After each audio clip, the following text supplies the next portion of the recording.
क्या आपने कभी सोचा है कि भारत में फैले 51 शक्तिपीठों की उत्पत्ति कैसे हुई? आज मैं आपको सुनाने जा रहा हूँ एक ऐसी गाथा जहाँ प्रेम और त्याग की अमर कहानी ने पूरे ब्रह्मांड को हिला दिया। यह है सती और प्रजापति दक्ष के यज्ञ की रहस्यमयी कथा। तो चलिए शुरू करते हैं। पुराणों के अनुसार प्रजापति दक्ष और प्रसूति की पुत्री सती आदिशक्ति का अवतार थी। उन्होंने भगवान शिव को पति रूप में पाने के लिए कठोर तपस्या की। उनकी अटूट भक्ति से प्रसन्न होकर महादेव ने उन्हें अपनी अर्धांगिनी के रूप में स्वीकार किया। लेकिन समस्या तब हुई जब प्रजापति दक्ष ने एक भव्य यज्ञ का आयोजन किया।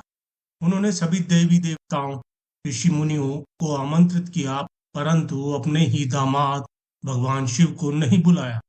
प्रजापति दक्ष को शिव से व्यक्तिगत द्वेष था, क्योंकि वे उनके तपस्वी और सादगी भरे जीवन को समझ नहीं पाते थे। सती ने सोचा, एक पुत्री होने के नाते उन्हें पिता के यज्ञ में जाने का अधिकार है। शिव के मना करने के बावजूद वह यज्ञ स्थल पर पहुंच गई। यज्ञ स्थल पर सती को जो दृश्य दिखा वह हृदय विदारक था। न केवल उनके स्वामी शिव का कोई स्थान नहीं था, बल्कि उनके पिता दक्ष ने उनके सामने ही भगवान शिव का घोर अपमान किया। सती ने अपने पिता को समझाने का प्रयास किया कि शिव ही परम ब्रह्म है, परंतु अहंकार में अंधे दक्ष ने अपनी पुत्री सती की एक ना सुनी।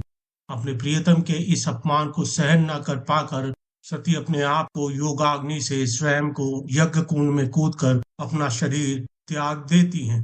जब ये दुखद समाचार महादेव तक पहुंचा तो उनका क्रोध देखते ही बनता था। उनके क्रोध से वीरभद्र प्रकट हुआ। वीरभद्र ने प्रजापति दक्ष के यज्ञ को तहस नहस कर दिया और दक्ष का सिर काट दिया। बाद में विष्णु और ब्रह्मा जी के अनुरोध पर महादेव ने प्रजापति दक्ष को पुनर्जीवित किया, लेकिन उनके सिर के स्थान पर बकरे का सिर लगा दिया।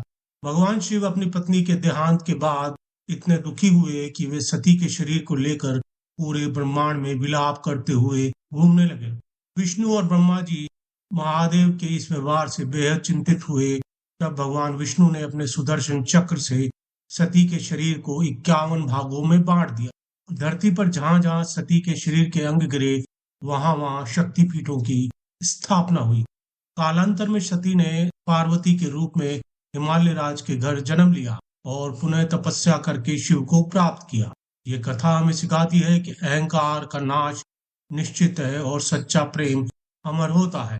अगर आपको ये कथा पसंद आई तो लाइक करें, शेयर करें और हमारे चैनल को सब्सक्राइब करना ना भूलें। कमेंट में बताएं कि आप किस और पौराणिक कथा के बारे में जानना चाहते हैं। धन्यवाद। जय महादेव।